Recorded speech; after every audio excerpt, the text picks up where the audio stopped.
नमस्कार जय जगन्नाथ सांग मैंने आज आउ एक मिनी ब्लॉग को आपण मानक स्वागत। ये मिनी ब्लॉगटा मुझे स्टार्ट करदेली इवनिंग रु।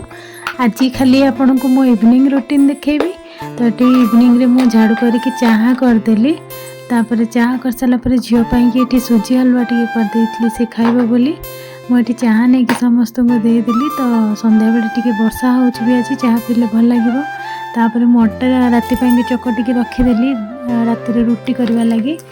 तापर मुझे परिवा काटिदेली बीन्स आलू भजा करी बोली परिवा काटी दूसरी बसी मु परिवा काटुली। झी आसला कहला मामा मु तोर हेल्प करदेवी कहीकि सी भी ये मो सागर बसिकी परिवा काटुची। तापर सी सब क्लीन करदेला नहीं मुझे झील को खुआई देवी।